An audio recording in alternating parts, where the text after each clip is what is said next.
ಎಲ್ಲರಿಗೂ ನಮಸ್ಕಾರ ಸ್ನೇಹಿತರೆ. 2026 ವರ್ಷದ ಮೊದಲ ಚಂದ್ರಗ್ರಹಣ ಮಾರ್ಚ್ 3ರಂದು ಶಕ್ತಿಶಾಲಿ ಹೋಳಿ ಹುಣ್ಣಿಮೆ ದಿನ ಗ್ರಹಣ ಬಂದಿದೆ. 2026ರ ಮೊದಲ ಸೂರ್ಯಗ್ರಹಣ ಫೆಬ್ರವರಿ 17ರಂದು ಸಂಭವಿಸಲಿದ್ದು, ಇದೀಗ ಕೆಲವೇ ದಿನಗಳ ಅಂತರದಲ್ಲಿ ಈ ವರ್ಷದ ಮೊದಲ ಚಂದ್ರಗ್ರಹಣವು ಫಾಲ್ಗುಣ ಮಾಸದ ಹುಣ್ಣಿಮೆಯೆಂದು ಸಂಭವಿಸಲಿದೆ. ಆದ್ದರಿಂದ ಚಂದ್ರಗ್ರಹಣ ಯಾವಾಗ, ಈ ಗ್ರಹಣವು ಭಾರತದಲ್ಲಿ ಗೋಚರಿಸಲಿದೆಯೇ ಎಂಬೆಲ್ಲ ಪ್ರಶ್ನೆಗಳಿಗೆ ಉತ್ತರವನ್ನು ಇಲ್ಲಿ ತಿಳಿದುಕೊಳ್ಳಿ. ಜ್ಯೋತಿಷ್ಯದ ಪ್ರಕಾರ ಬಹಳ ವಿಶೇಷವಾದ ಕೆಲವು ರಾಜಯೋಗಗಳು ನಿರ್ಮಾಣಗೊಳ್ಳಲಿದೆ. ಈ ವರ್ಷದ ಹೋಳಿ ಹಬ್ಬದ ಸಂದರ್ಭದಲ್ಲಿ ಮಾಲವ್ಯ ರಾಜಯೋಗ, ಬುಧಾದಿತ್ಯ ರಾಜಯೋಗ, ಶುಕ್ರಾದಿತ್ಯ ರಾಜಯೋಗ, ಲಕ್ಷ್ಮೀನಾರಾಯಣ ಯೋಗ ಮತ್ತು ದಶಶಕ್ತಿ ಯೋಗ, ಈ 5 ಪ್ರಭಾವಶಾಲಿ ಯೋಗಗಳು ಮತ್ತು ಶುಭ ಸಂಯೋಗವು ಸೃಷ್ಟಿಯಾಗುವುದು. ಜ್ಯೋತಿಷ್ಯ ಶಾಸ್ತ್ರದ ಪ್ರಕಾರ ಯಾವಾಗ ಶುಕ್ರ, ಬುಧ ಮತ್ತು ಸೂರ್ಯ ಗ್ರಹಗಳು ಶುಭ ಸ್ಥಿತಿಯಲ್ಲಿರುವುದು, ಆಗ ಕೇಂದ್ರ ಅಥವಾ ತ್ರಿಕೋನ ಮನೆಯ ಮೇಲೆ ಸಾಕಷ್ಟು ಪ್ರಭಾವವು ಬೀರುವುದು. ಇದು ವ್ಯಕ್ತಿಯ ಜೀವನದಲ್ಲಿ ಹಣ, ಪದವಿ, ಪ್ರತಿಷ್ಠೆ ಹಾಗೂ ಅವಕಾಶಗಳನ್ನು ವೃದ್ಧಿಯಾಗುವಂತೆ ಮಾಡಲಿದೆ. ಆದರೆ 4 ರಾಶಿಗೆ ಸೇರಿದ ಜನರು ಈ ರಾಜಯೋಗಗಳಿಂದಾಗಿ ವೃತ್ತಿ ಹಾಗೂ ವ್ಯವಹಾರಕ್ಕೆ ಸಂಬಂಧಿಸಿದಂತೆ ಸಾಕಷ್ಟು ಶುಭ ಫಲಗಳ ಪ್ರಾಪ್ತಿಯನ್ನು ಹೊಂದುವುದರೊಂದಿಗೆ ಸಕಾರಾತ್ಮಕ ಪ್ರಭಾವಕ್ಕೂ ಒಳಗಾಗಲಿದ್ದಾರೆ. ಆದ್ದರಿಂದ ಆ 4 ಅದೃಷ್ಟಶಾಲಿ ರಾಶಿಗಳು ಯಾವುವು, ಆ ರಾಜಯೋಗಗಳಿಂದ ಯಾವ ರಾಶಿಯವರಿಗೆ ವಿಶೇಷವಾಗಿ ಅಪಾರ ಲಾಭ ದೊರಕುವುದು ಎನ್ನುವ ಬಗ್ಗೆ ಸಂಪೂರ್ಣ ಮಾಹಿತಿ ತಿಳಿಯಲು ಈ ವಿಡಿಯೋ ತಪ್ಪದೇ ಕೊನೆವರೆಗೂ ನೋಡಿ. ಅದಕ್ಕೂ ಮುನ್ನ ನೀವಿನ್ನು ಚಾನಲ್ಗೆ ಸಬ್ಸ್ಕ್ರೈಬ್ ಆಗಿಲ್ಲ ಅಂದರೆ ಈಗಲೇ ಸಬ್ಸ್ಕ್ರೈಬ್ ಆಗಿ, ಹಾಗೆ ವಿಡಿಯೋಗೆ ಲೈಕ್ ಮಾಡಿ, ವಿಡಿಯೋ ಸ್ಕಿಪ್ ಮಾಡದೆ ಕೊನೆ ತನಕ ನೋಡಿ. ಎಲ್ಲರೂ ಭಕ್ತಿಯಿಂದ ಶ್ರೀ ಮಹಾಲಕ್ಷ್ಮಿ ನಮಃ ಅಂತ ಕಮೆಂಟ್ ಮಾಡಿ. ಈ ವರ್ಷದ ಮೊದಲ ಚಂದ್ರಗ್ರಹಣವು ಫಾಲ್ಗುಣ ಮಾಸದ ಹುಣ್ಣಿಮೆಯೆಂದು ಸಂಭವಿಸಲಿದೆ. ಈ ವರ್ಷ ಫಾಲ್ಗುಣ ಹುಣ್ಣಿಮೆಯ ದಿನವು ಮಾರ್ಚ್ 3ರಂದು ಬಂದಿದ್ದು, ಚಂದ್ರಗ್ರಹಣವು ಈ ದಿನದಂದೇ ಸಂಭವಿಸುತ್ತದೆ. ಈ ಚಂದ್ರಗ್ರಹಣವು ವರ್ಷದ ಅತ್ಯಂತ ದೀರ್ಘವಾಗಿರುತ್ತದೆ. ಗ್ರಹಣದ ದಿನದಂದು ಚಂದ್ರನು ಸಿಂಹ ರಾಶಿಯಲ್ಲಿ ಸಾಗುತ್ತಾನೆ. ಪರಿಣಾಮವಾಗಿ ಚಂದ್ರಗ್ರಹಣವು ಸಿಂಹ ಮತ್ತು ಪೂರ್ವ ಫಾಲ್ಗುಣಿ ನಕ್ಷತ್ರ ಪುಂಜದಲ್ಲಿ ಸಂಭವಿಸುತ್ತದೆ. ಈ ಗ್ರಹಣವು ಭಾರತದಲ್ಲಿ ಗೋಚರಿಸುತ್ತದೆ. ಪರಿಣಾಮವಾಗಿ ಈ ಚಂದ್ರಗ್ರಹಣದ ಸೂತಕಾವಧಿಯು ಭಾರತದಲ್ಲಿಯೂ ಕಂಡುಬರುತ್ತದೆ. 2026ರ ಚಂದ್ರಗ್ರಹಣ ಸಮಯಗಳು: ಮಾರ್ಚ್ 3 ಮಂಗಳವಾರ ಮಧ್ಯಾಹ್ನ 3:20ಕ್ಕೆ ಚಂದ್ರಗ್ರಹಣ ಆರಂಭ, ಸಂಜೆ 6:47ಕ್ಕೆ ಕೊನೆಗೊಳ್ಳಲಿದೆ. ಈ ಚಂದ್ರಗ್ರಹಣದ ಅವಧಿ 3 ಗಂಟೆ 27 ನಿಮಿಷಗಳು. ಒಟ್ಟು ಚಂದ್ರಗ್ರಹಣವು ಸಂಜೆ 4:34ಕ್ಕೆ ಪ್ರಾರಂಭವಾಗುತ್ತದೆ. ಭಾರತದಲ್ಲಿ ಚಂದ್ರಗ್ರಹಣ: ಚಂದ್ರಗ್ರಹಣದ ದಿನದಂದು ಭಾರತದಲ್ಲಿ ಚಂದ್ರೋದಯ ಸಂಜೆ 6:22ಕ್ಕೆ ಸಂಭವಿಸುತ್ತದೆ. ಗ್ರಹಣವು ಸಂಜೆ 6:47ಕ್ಕೆ ಕೊನೆಗೊಳ್ಳುತ್ತದೆ. ಪರಿಣಾಮವಾಗಿ ಈ ಚಂದ್ರಗ್ರಹಣವು ಭಾರತದಲ್ಲಿ ಬಹಳ ಕಡಿಮೆ ಸಮಯದವರೆಗೆ ಗೋಚರಿಸುತ್ತದೆ. ಇದು ಸುಮಾರು 25 ನಿಮಿಷಗಳ ಕಾಲ ಇರುತ್ತದೆ. ಆದಾಗ್ಯೂ ಭಾರತದ ವಿವಿಧ ಭಾಗಗಳಲ್ಲಿ ಚಂದ್ರೋದಯದ ಸಮಯಗಳು ಬದಲಾಗಬಹುದು. ಆದ್ದರಿಂದ ಚಂದ್ರಗ್ರಹಣದ ಅವಧಿಯು ವಿವಿಧ ರಾಜ್ಯಗಳಲ್ಲಿನ ಚಂದ್ರೋದಯವನ್ನು ಅವಲಂಬಿಸಿ ಬದಲಾಗಬಹುದು. ಇನ್ನು ವೃಷಭ ರಾಶಿ: ವೃಷಭ ರಾಶಿಗೆ ಸೇರಿದ ಜನರಿಗೆ 5 ರಾಜಯೋಗಗಳ ನಿರ್ಮಾಣವು ಬಹಳಷ್ಟು ಲಾಭದಾಯಕವಾಗಿರುವುದು. ಏಕೆಂದರೆ ವೃಷಭ ರಾಶಿಯ ಅಧಿಪತಿಯು ಶುಕ್ರ ಗ್ರಹವಾಗಿದೆ ಮತ್ತು ಯಾವಾಗ ಶುಕ್ರ ಗ್ರಹವು ಶುಭ ಹಾಗೂ ಬಲವಾದ ಸ್ಥಾನದಲ್ಲಿರುವುದು, ಆಗ ಮಾಲವ್ಯ ರಾಜಯೋಗದ ನಿರ್ಮಾಣವಾಗುವುದು. ಇದರ ನೇರ ಪ್ರಭಾವವು ವೃಷಭ ರಾಶಿಗೆ ಸೇರಿದ ಜನರ ಮೇಲೆ ಸಾಕಷ್ಟು ಸಕಾರಾತ್ಮಕವಾಗಿರಲಿದೆ. ಹಾಗೆ ಕೇಂದ್ರ ಮನೆಯಲ್ಲಿ ಶುಕ್ರನ ಸಂಚಾರವು ವೃಷಭ ರಾಶಿಗೆ ಸೇರಿದ ಜನರ ಹಣ, ಭೌತಿಕ ಸುಖ ಮತ್ತು ವಿಲಾಸಕ್ಕೆ ಸಂಬಂಧಿಸಿದ ವಸ್ತುಗಳಲ್ಲಿ ವೃದ್ಧಿಯನ್ನು ಉಂಟು ಮಾಡುವ ಸಾಧ್ಯತೆ ಇದೆ.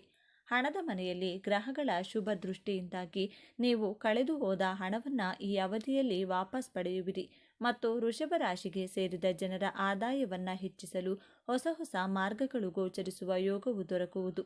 ಈ ಸಂದರ್ಭದಲ್ಲಿ ವೃಷಭ ರಾಶಿಗೆ ಸೇರಿದ ಜನರ ಮನೆ ಮತ್ತು ವೈವಾಹಿಕ ಜೀವನದಲ್ಲಿ ಸಾಕಷ್ಟು ಸಾಮರಸ್ಯವಿರಲಿದೆ. ಜೊತೆಗೆ ವಿದೇಶ, ಆಸ್ತಿ ಅಥವಾ ವಾಹನಕ್ಕೆ ಸಂಬಂಧಿಸಿದಂಥ ನಿರ್ಧಾರವನ್ನು ತೆಗೆದುಕೊಳ್ಳಲು ಈ ಅವಧಿಯು ಸಾಕಷ್ಟು ಲಾಭದಾಯಕವಾಗಿರುವುದು. ಮಿಥುನ ರಾಶಿ: 5 ರಾಜಯೋಗಗಳ ನಿರ್ಮಾಣದಿಂದಾಗಿ ಮಿಥುನ ರಾಶಿಗೆ ಸೇರಿದ ಜನರಿಗೆ ಸಾಕಷ್ಟು ಸಕಾರಾತ್ಮಕ ಫಲಿತಾಂಶಗಳು ದೊರಕುವುದು.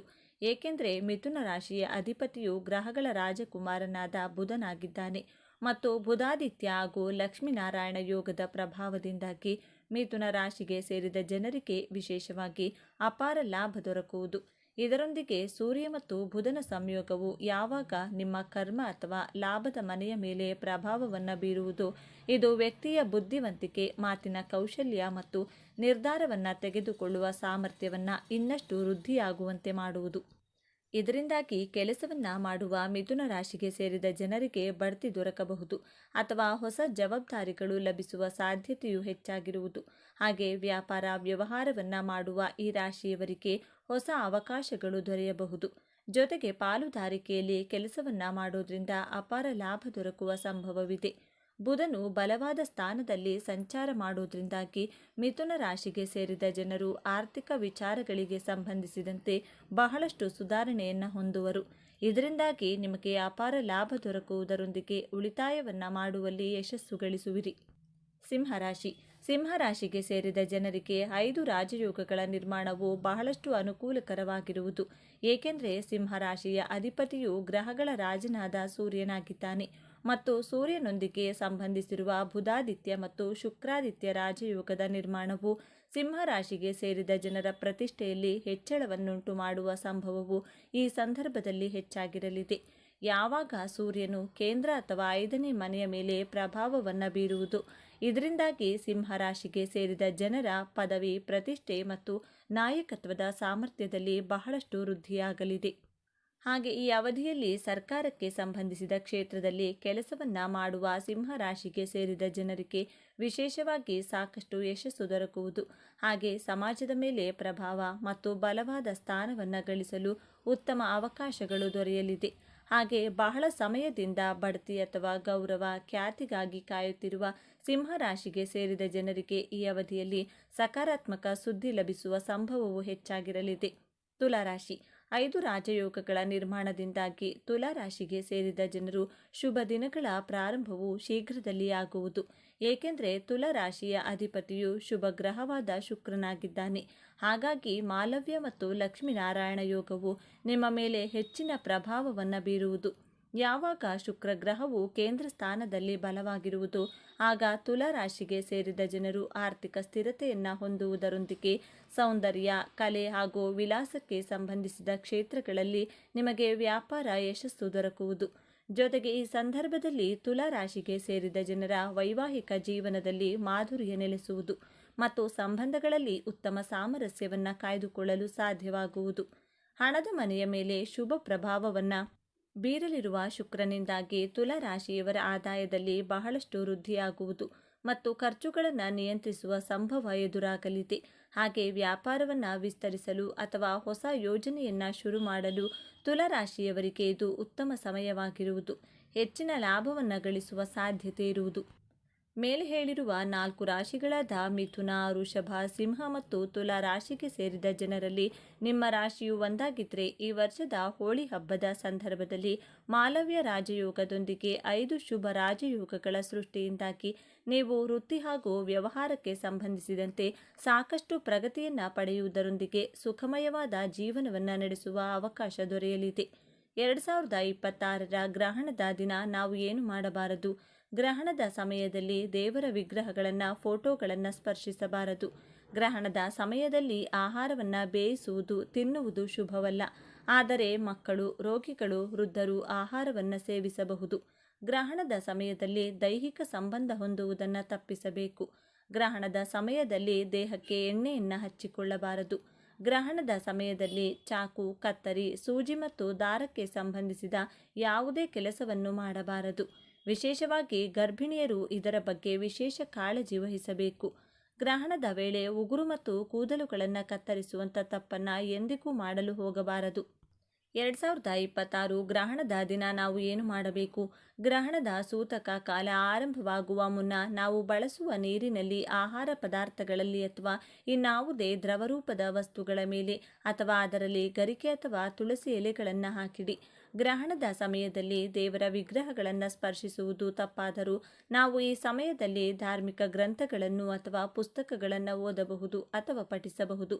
ಗ್ರಹಣದ ಸಮಯದಲ್ಲಿ ನಾವು ಮಂತ್ರವನ್ನು ಪಠಿಸಬೇಕು. ಇದರಿಂದ ಗ್ರಹಣದ ಕೆಟ್ಟ ಪರಿಣಾಮ ನಮ್ಮ ಮೇಲೆ ಉಂಟಾಗುವುದಿಲ್ಲ. ಗ್ರಹಣ ಮುಗಿದ ನಂತರ ಮತ್ತೆ ಸ್ನಾನ ಮಾಡಬೇಕು. ಗ್ರಹಣದ ಸಮಯದಲ್ಲಿ ತರ್ಪಣ, ಶ್ರಾದ್ದ, ಜಪ, ಹವನ, ದಾನ ಇತ್ಯಾದಿ ಧಾರ್ಮಿಕ ಕಾರ್ಯಗಳನ್ನು ಮಾಡಬಾರದು.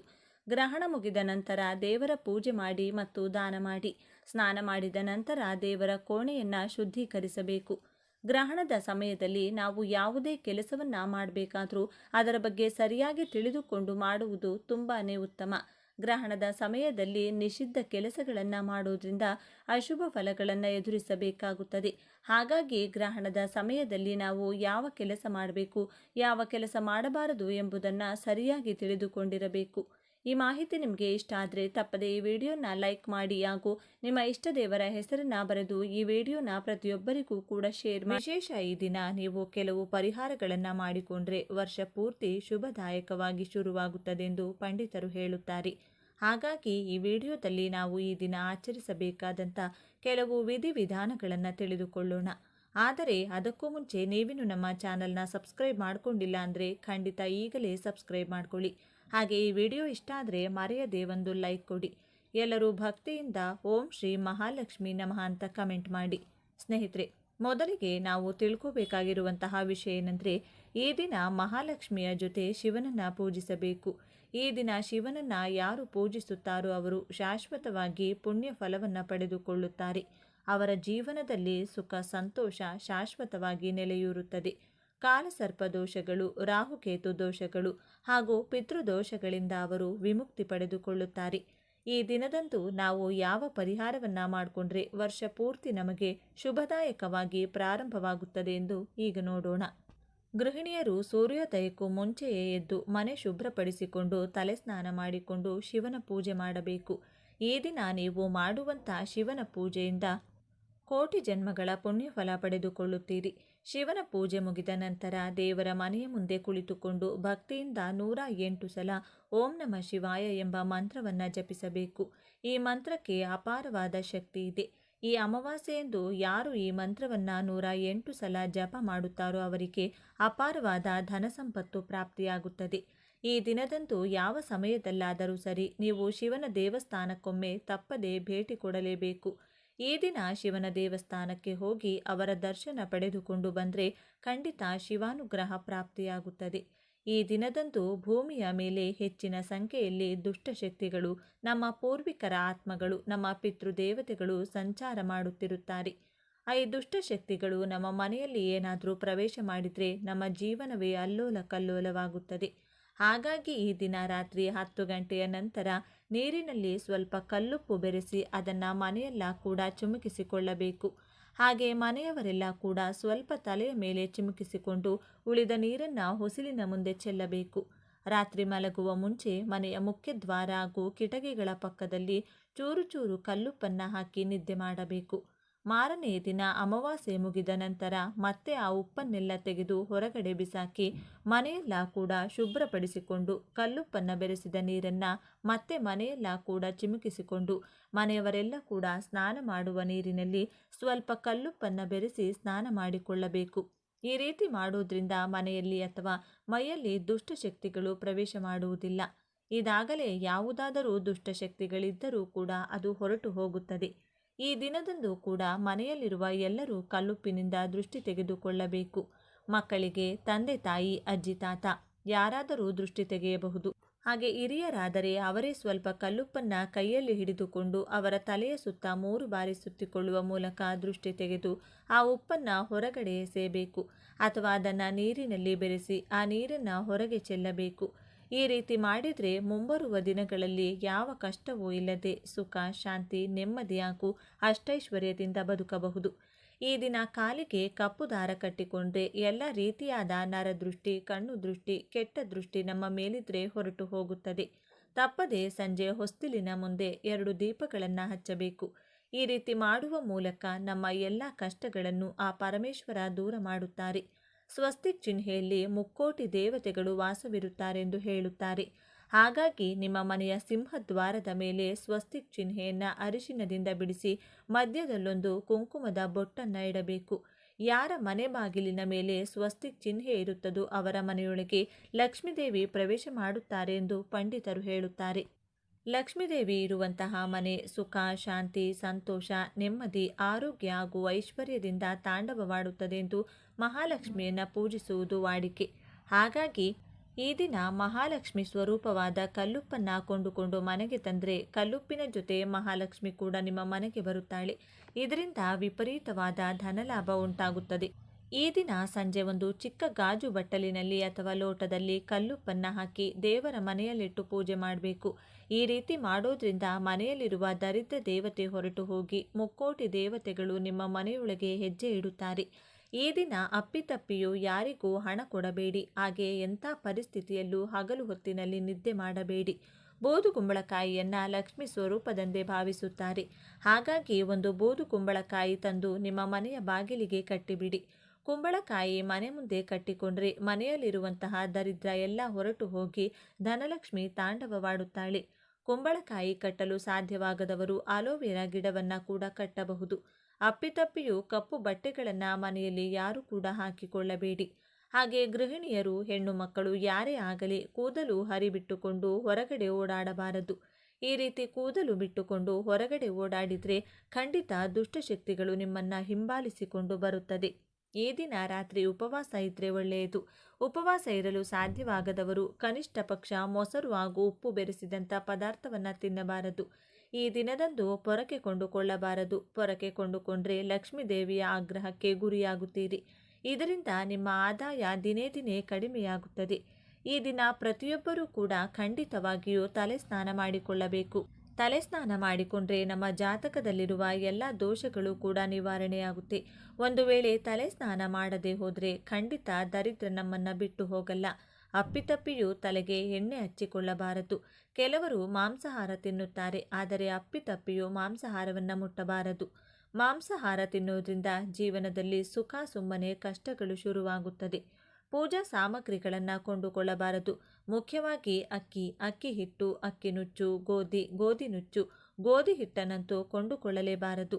ಈ ದಿನ ತುಳಸಿ ಎಲೆಗಳನ್ನು ಕೀಳಬಾರದು. ಯಾವ ರೀತಿಯಾಗಿ ಶುಭ ಕಾರ್ಯಗಳನ್ನು ಮಾಡಬಾರದು. ಈ ದಿನ ತಪ್ಪದೆ ಪ್ರತಿಯೊಬ್ಬರೂ ಚಂದ್ರನ ದರ್ಶನವನ್ನು ಪಡೆದುಕೊಳ್ಳಬೇಕು. ಪರಮೇಶ್ವರನ ತಲೆಯ ಮೇಲಿರುವ ಅದೃಷ್ಟ ಚಂದ್ರನದು. ತಲೆಯ ಮೇಲೆ ಚಂದ್ರ ಇರುವ ಕಾರಣ ಶಿವನನ್ನ ಸೋಮೇಶ್ವರ ಎಂದು ಕರೆಯುತ್ತಾರೆ. ಈ ದಿನ ಯಾರು ಚಂದ್ರನ ದರ್ಶನ ಪಡೆದುಕೊಂಡು ಅವರಿಗೆ ನಮಸ್ಕಾರ ಮಾಡುತ್ತಾರೋ ಅಂಥವರಿಗೆ ಎಷ್ಟೋ ಜನ್ಮಗಳ ಅದೃಷ್ಟ ಉಂಟಾಗುತ್ತದೆ. ಕೆಲ ತಲೆಮಾರುಗಳವರೆಗೂ ಕರಗದಂತಹ ಐಶ್ವರ್ಯ ಪ್ರಾಪ್ತಿಯಾಗುತ್ತದೆ. ಈ ದಿನ ಶಿವಲಿಂಗಕ್ಕೆ ಪಂಚಾಮೃತದ ಅಭಿಷೇಕವಾಗಲಿ, ಎಳನೀರಿನ ಅಭಿಷೇಕವಾಗಲಿ ಅಥವಾ ಬರೀ ನೀರಿನಿಂದ ಅಭಿಷೇಕವಾಗಲಿ ಮಾಡಿದರೆ ವಿಶೇಷವಾದ ಫಲ ಪಡೆದುಕೊಳ್ಳುತ್ತೀರಿ. ಇದರಿಂದ ಸಂಪೂರ್ಣವಾದ ಆರೋಗ್ಯ ಹಾಗೂ ಸಿರಿ ಸಂಪತ್ತು ಪ್ರಾಪ್ತಿಯಾಗುತ್ತದೆ. ಈ ದಿನ ಉಪವಾಸ ಇದ್ದರೆ ಬೇಡಿದ ಎಲ್ಲ ಕೋರಿಕೆಗಳು ಬೇಗನೆ ಈಡೇರುತ್ತದೆ. ತಲೆಸ್ನಾನ ಮಾಡಿಕೊಂಡ ನಂತರ ಅರಳಿ ಮರಕ್ಕೆ ನೀರು ಹಾಕಿ ಬಂದರೆ ತುಂಬ ಒಳ್ಳೆಯದು. ಈ ರೀತಿ ಮಾಡಿದರೆ ಪಿತೃದೋಷ ನಿವಾರಣೆಯಾಗುತ್ತದೆ. ಯಾರ ಜಾತಕದಲ್ಲಿ ಪಿತೃದೋಷ ಇರುತ್ತೋ ಅಂಥವರು ಅನೇಕ ರೀತಿಯಾದ ಕಷ್ಟಗಳನ್ನು ಅನುಭವಿಸುತ್ತಿರುತ್ತಾರೆ. ಜಾತಕದಲ್ಲಿ ಪಿತೃದೋಷ ಇರುವವರು ಈ ದಿನ ಬೆಳಗ್ಗೆ ತಲೆ ಸ್ನಾನ ಮಾಡಿಕೊಂಡು ಅರಳಿ ಮರದ ಮುಂದೆ ಒಂದು ದೀಪ ಹಚ್ಚಿ ಮರದ ಮುಂದೆ ಕುಳಿತುಕೊಂಡು ಕೈಯಲ್ಲಿ ಸ್ವಲ್ಪ ಕಪ್ಪು ಎಳ್ಳನ್ನು ಹಿಡಿದುಕೊಂಡು ನೀರು ಹಾಕುತ್ತಾ 3 ಬಾರಿ ಎಳ್ಳನ್ನು ಮರಕ್ಕೆ ಅರ್ಪಿಸಬೇಕು. ಬಳಿಕ ಮರದ ಸುತ್ತಲೂ 7 ಪ್ರದಕ್ಷಿಣೆ ಹಾಕಿ ನಮಸ್ಕಾರ ಮಾಡಿಕೊಂಡು ಬಂದರೆ ಪಿತೃದೋಷದ ಜೊತೆ ಎಲ್ಲ ರೀತಿಯ ದೋಷಗಳು ಕೂಡ ಹೊರಟು ಹೋಗುತ್ತದೆ. ಈ ದಿನ ಅರಳಿ ಮರದಲ್ಲಿ ನಮ್ಮ ಪೂರ್ವಿಕರು ವಾಸವಿರುತ್ತಾರೆ ಎಂದು ನಮ್ಮ ಶಾಸ್ತ್ರಗಳು ಹೇಳುತ್ತವೆ. ಹಾಗಾಗಿ ಈ ರೀತಿ ಅರಳಿ ಮರಕ್ಕೆ ಸಮರ್ಪಿಸಿ ಪೂಜೆ ಮಾಡಿ ಪ್ರದಕ್ಷಿಣೆ ಹಾಕೋದ್ರಿಂದ ಮುಕ್ಕೋಟಿ ದೇವತೆಗಳ ಆಶೀರ್ವಾದದ ಜೊತೆಗೆ ನಮ್ಮ ಪೂರ್ವಿಕರ ಆಶೀರ್ವಾದ ಕೂಡ ಪಡೆದುಕೊಳ್ಳಬಹುದು. ಈ ವಿಡಿಯೋ ನಿಮಗೆ ಇಷ್ಟ ಆದರೆ ಲೈಕ್ ಮಾಡಿ, ಶೇರ್ ಮಾಡಿ. ಇಂಥ ಹೆಚ್ಚಿನ ಉತ್ತಮ ಮಾಹಿತಿಗಳಿಗಾಗಿ ತಪ್ಪದೇ ನಮ್ಮ ಚಾನಲ್ನ ಸಬ್ಸ್ಕ್ರೈಬ್ ಮಾಡಿಕೊಳ್ಳಿ. ನಾಳೆ ಮತ್ತೊಂದು ವಿಡಿಯೋದೊಂದಿಗೆ ಪುನಃ ಭೇಟಿಯಾಗೋಣ. ಧನ್ಯವಾದಗಳು.